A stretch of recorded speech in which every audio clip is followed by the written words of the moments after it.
talking about the power of niche podcasting on this episode of Your Mic, and who better to talk about the power of the niche than talk about one of my company, Speke Podcasting's longest clients, Genevieve Keeney Vazquez from the National Museum of Funeral History. Yes, you could talk about history. Yes, you could talk about funerals. Why not marry the two in honor of raising awareness of death care? Genevieve has been a longtime friend, close to 10 years. Has it been that long already? Yes. Oh, how time flies. How time flies. Yeah. Time flies when you're having fun. And we don't look a day over 21, just to let you know. But Genevieve. It's got to be the camera. It's all in the camera, right? It's all the angles. Yeah, yes. But talk about first the National Museum of Funeral History's desire to even want to go there with podcasting. Y'all been at it for 3 years now. Yes, definitely. So the museum, being the niche that it is, isn't for everybody all the time. And when I first started here, we were one of those museums that were kind of thought of as the oddity, the quirky, the weird, the macabre. And I can't tell you, we are nowhere near that. Okay, we are complete opposite. We're right up there with the Museum of Fine Arts, with the Natural Museum of Science. We are a very renowned, fine educational institution that talks to the history of our industry and talks about, honoring the dead from the beginning of us living or dying, right? And so it's been the longest running profession in the world. Everybody will experience it, and every culture has different aspects of honoring their loved one or the religious beliefs behind what happens to the soul and all of this. But obviously there's caring for the dead. And that's really how this museum began. But going into a podcast, I think, really helps dispel a lot of people's preconceived notions of what the museum is about. Mm-hmm. But it helps to educate. And the podcast really was an opportunity for me to just take the museum to the next level and get it known. Mm-hmm. When I first started here, we didn't even have a line item budget for PR and marketing. We were at the mercy. I had no idea. Yeah. Wow. No, we were at the mercy of a visitor that came through here, and however they perceived the museum is how they might have put it into an article or story. One time I saw a free ad that we had in like a Houston magazine, when you're coming to the city of Houston, things to do. Oh, okay. Yeah, and we were right there with the beer can museum. And I was like, keeping us in that oddity, aren't you? Oh, yeah, I see. Oh, wow. So I said, well, when I really stepped back and another incident that happened, I went literally just down the road, a quarter mile away. I went to one of the food markets to get something for lunch or something. I can't remember exactly what took me in there. And I'm wearing a shirt that has the name of the museum on it. And this lady read my shirt and she said, "Where is that?" And I was like, "Are you kidding me?" I'm like legit down the street. There's a sign right there on 1960 that says Funeral Museum this way. And I was like, wow, my whole neighborhood doesn't even know I'm in it. Oh, well, to your point, and you and I met when I was back working on the radio and I had the Sunday morning show. And that was how I had discovered the museum, was through a Google search. I had ran out of our Rolodex of guests that were on the previous public affairs shows list. And I was like, well, I guess I'm going to have to find some, so I just did a Google nonprofits in Houston and NMFH came up. I'm like, wow, what is this? And at that time I was already well into my 40s and had no idea that such a place existed. And being a fan of history and needing a guest, you fulfilled two needs. And so, and the rest is history, no pun intended. Exactly. Yeah. Cause getting to know you through, the opportunities you gave me to come on to the actual radio. Again, it was just like In the beginning, it was all these little baby steps that I was taking to get the museum known, because I really had no budget to like really put it out there. It was just the hard work, the grit, and kind of like the sweat equity that myself and Lucy were putting into to get us out. We'd go to like little events or market things or that were happening in the city, and we just pluck ourselves there, start just integrating ourselves into places that we could be seen. Like we went to an educational event at the Museum of Natural Science that they were having for all the educators around the city of Houston. And it's so interesting. People would come up and we have a tablecloth, we had a tablecloth and we still have it, but, and on the front of it says the Museum of Funeral History. The national, we played with the title a couple of times through the years. We had National Museum of Funeral History, then we had just Museum of Funeral History. But people were reading it and they were like, Museum of Fine Arts, Museum of... And it for some reason, just the word funeral just was not resonating with them. And they just couldn't grasp the concept that there was actually a funeral museum. Those two words just didn't match. How much of that do you think plays into, now we're armchair quarterbacking it, but part of me thinks, and I'd love to get your thought, part of me thinks that it's just because people don't want to talk about their death day. Of course. Yeah. I think it comes with that. I had a fascinating guest yesterday and we were talking about avoidance. And I think avoidance is I've always said death denial. We're the most death denying society, of course. But there is also, and I'm sorry to interrupt. When you say death denying society, do you mean Americans or the West, as people would call it? Or I'd say like, the United States. The United States specifically. Oh, wow. Very much. We're on blast. Yeah. So, well, because, when we're born, we have an innate ability to survive, right? Yes. It's ingrained in our DNA. Everything right? we do, everything we say. Do. Yeah. There's actually, a small section that is at the base of our skull. Okay. And it's, and that is where it lives. It's your innate ability to survive. It's what controls your heartbeat. It's what controls your breathing, and it's what controls your ability to react and like ignite your adrenaline. Right. So if we're consistently programmed to survive, it's really hard sometimes, I think, to grasp the concept of death. Right. And even though we know it's going to happen. Right. Regardless. I mean, you just can't get away from it. I always say you can cheat on your taxes, but you can't cheat death. So far we can't. Yeah. Those two guaranteed things in life, death and taxes. Wow. So what has been your favorite part about hosting the podcast just overall? Like if you had to narrow down to like one or two things, you've been at this for quite a time. I would have to say it's the guests.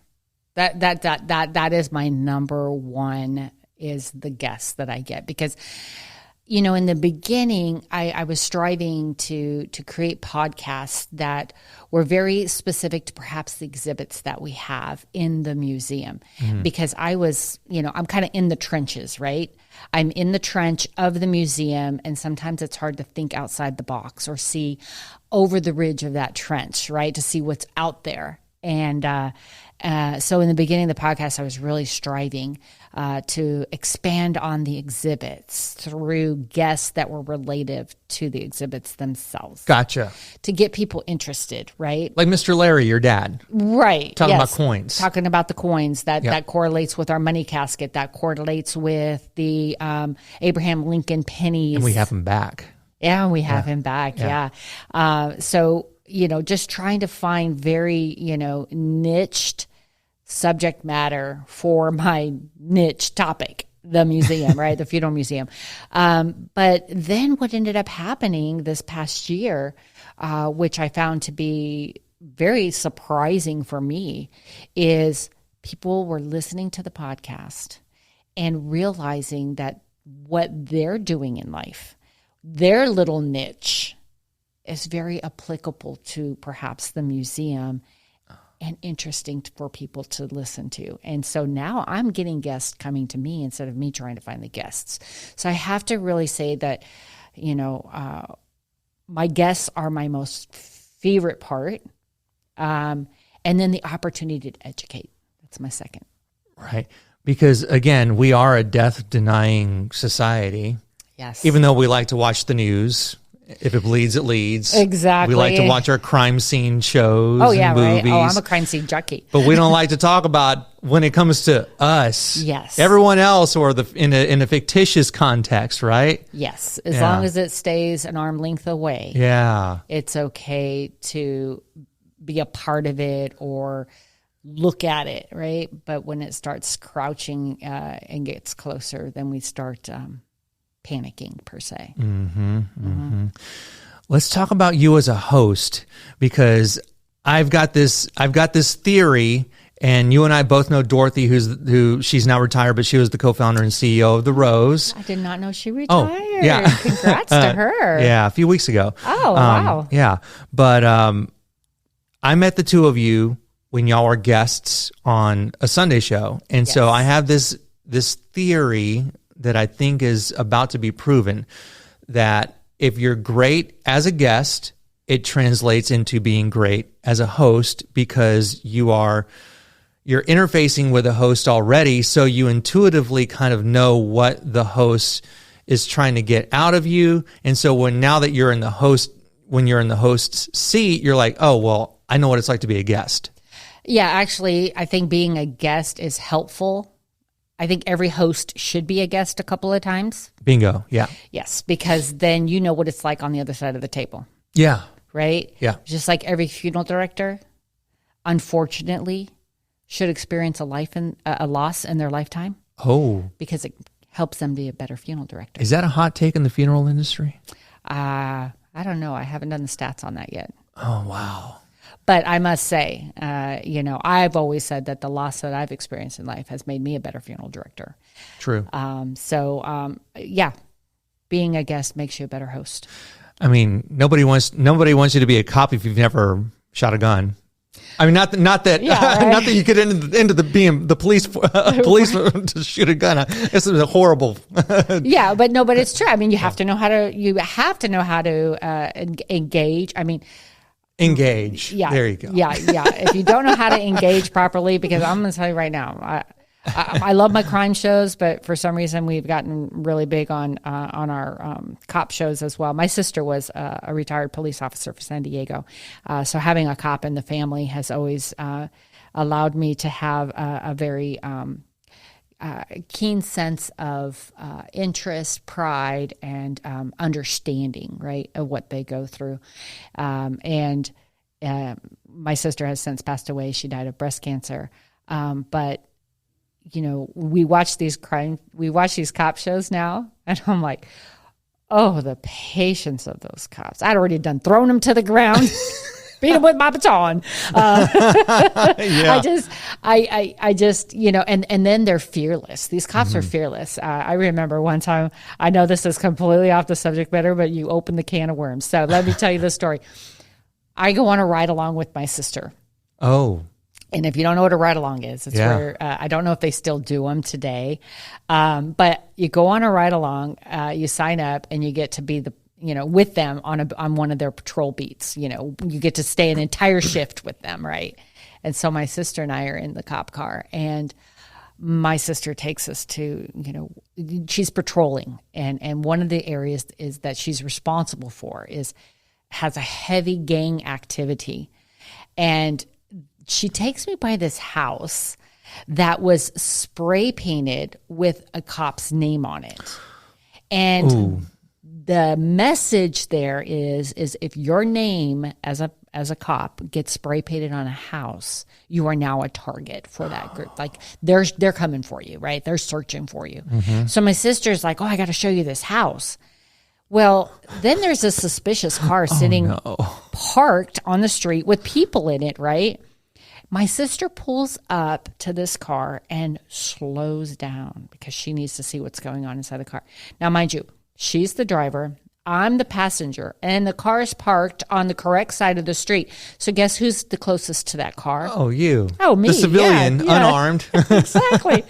So she crouches up on this car ever so slowly, And as she's creeping up on the car, I am slowly crouching down, slower and slower on my seat, getting down. I am like getting my head underneath the window. I'm like, if these people are going to shoot out, I'm not going to be able to be, You're not collateral damage. No.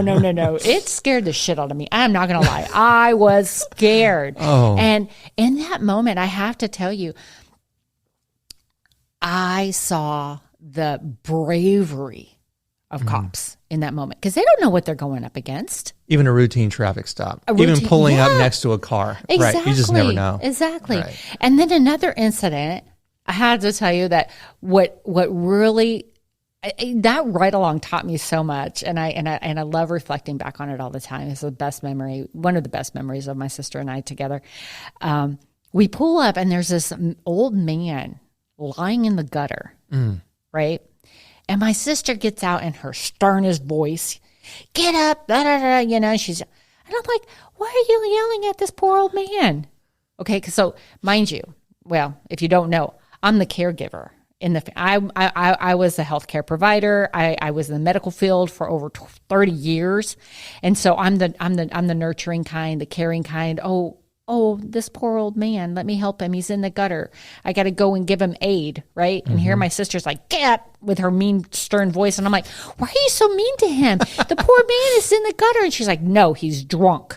He does this all the time, and I got to take him to the drunk tank now." And I was like, "Oh, I'm feeling sorry for this poor old man. I just wanted to help him up, but my sister wouldn't let me touch him." And yeah, it was interesting. It was such a stark contrast between my sister and I in that moment, that I was destined for healthcare and she was destined for police officer work. I could never be a police officer, and she probably could never be a healthcare worker. And how we all need those different roles in society. Yeah, exactly. Not everybody can be the caregiver. Not everybody can be. Right. And not everybody can be a funeral director. Not everybody could be a funeral director. No, 1,000%. But I'm glad that we took this small sort of scenic route during this episode, because this is like the power of having a podcast and getting to know somebody. Like you and I have known each other for about 10 years. I had no idea of any of this. Yeah, exactly. No idea. Yeah. And there's something that Dorothy would talk about when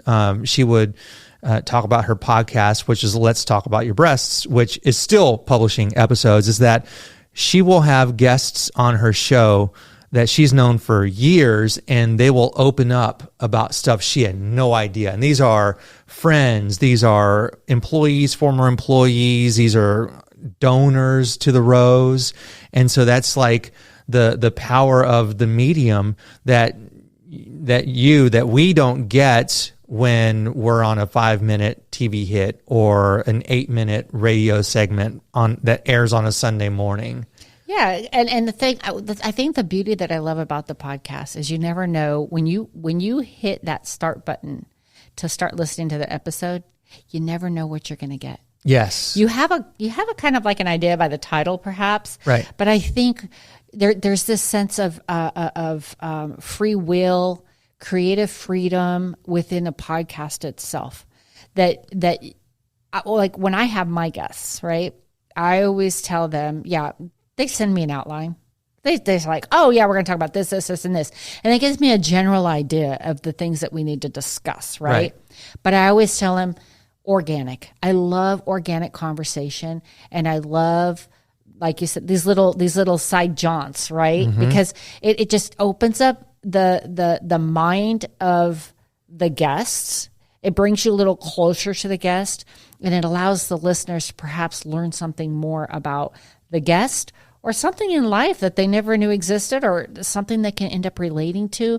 You never know the words you speak and how they're going to resonate with listeners.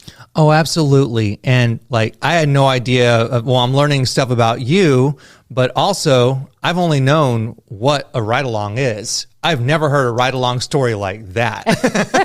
So right? now I've got a whole new outlook. Whatever the next story is, my daughter's dating somebody who's going to be a cop, and whatever his story of a ride-along is going to have like a pretty high, high bar. Yeah, well, I'm really interested to know if they still do ride-alongs. Sometimes I heard that there was the legalities behind it and stuff. You know, so many things in life. I've always been curious as to why they allow those. Okay. So another detour, but I don't mind. Yeah, that's okay. So they allow them because a lot of times they're people who are interested in being a cop. Okay, so they allow those that are interested in going into to law enforcement the opportunity to experience it, to see, like to make a sure free 1 day, 1 night internship. Yeah, exactly. and then a lot of times it's open to family, right? Because they allow family of the police officer to ride along, because it also helps you as a family member to understand what your loved one is experiencing on the day. So I was a ride along as a family member, not as like someone interested in pursuing that as a profession. So that's why they have them. You know, and we can bring this back to the Funeral History Museum, because there are things maybe you don't want to visit or listen to the podcast because you want to be a funeral director, but you want to learn how you can approach this thing that you are going to experience and everybody in your circle will experience. Exactly. You can learn more about it. Yeah, exactly. Yeah. Wow. I wish I could have brought my family along on a day of being a soldier. That would have been interesting. Oh. Well, the life of the day in the Army. Yeah. Wow. Can you imagine? I mean, and I'm sure, I mean, funeral directing is such and has been such a long generational profession, right? Where kids grow up in the funeral home. Kids see it and experiencing it on a daily basis. But we're also seeing where a lot of these generational funeral homes are starting to go on the wayside, where they don't want, fourth, fifth generation doesn't want to keep the embers burning per se, and so they sell out the funeral home to either an up and coming funeral director into the profession who wants to own their own funeral home, or selling it out to the corporations. But I think that if you've never been in the funeral industry, I'm not a generational funeral director. I am a curiosity born funeral director. Always fascinated to understand death from the medical aspect of it, what the body goes through, what does death look like. 'Cause you were a palliative nurse for the VA. Yes, for over 20 years I was a palliative nurse, and before then I was just always death curious all the time since I was 7, and so just wanted to understand it. From a scientific aspect. And so science, I guess I've always been a science junkie in a sense. But so I never really had an opportunity to experience it, like have a ride along per se in the funeral home. Yeah. Unfortunately. Yeah. I even went to the coroner's office, but because I didn't have my parent with me, I didn't get to actually see a dead body, but it was the first time I ever saw a photo of a dead body. So since there wasn't a ride-along as a funeral director for me as an opportunity to be presented, I found ways to learn, because, of course, you got to remember, we're old, right? We're older. Speak for yourself. Gen X doesn't age. Yeah. I'm alluding to technology, okay? I am alluding to technology and the lack thereof it when we were young. True. Right? Yeah. Okay, so we didn't have our information wasn't at our fingertips. We didn't have iPhones to look this up. We didn't have computers. Yeah. We had those old typewriters, and there's nothing you can get out of a typewriter, right? You have to put in the data to the typewriter, right? And it's only the alphabet you're getting out of it, right? Or the words you put into the alphabet. So I didn't have that ability to like really immerse myself into my curiosity. And so I had to find things that would give me little snippets of it, right? So, I went and interviewed a coroner for professions Professionals Day. I had a Speaking 101 class in college or in high school. And I learned that my older brother was cremated. And so I raised money to go get him out of the cemetery little storage that he was in, because my parents couldn't afford to actually get him buried at that time. And so I brought him home and I put him in a little see-through Q-tip box I think I got for 49 cents at what is now the $1.25 store. Wow. Got this little clear Q-tip, see-through Q-tip box and put him in it and took him to school with me. And he was my prop for my Speaking 101 class on cremation. Yeah.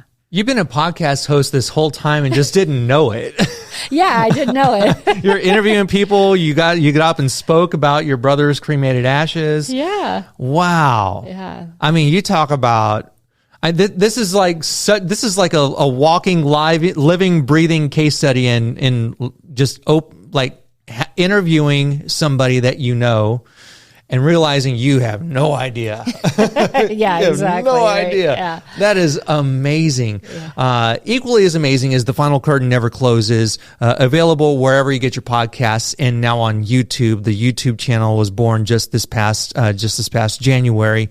And, Genevieve, I've got a million thank yous for being one of our early supporters in Speke podcasting, and it's just been a pleasure working with you and really learning not just about the funeral industry, but all the things that are funeral industry adjacent. Right. Yes, definitely.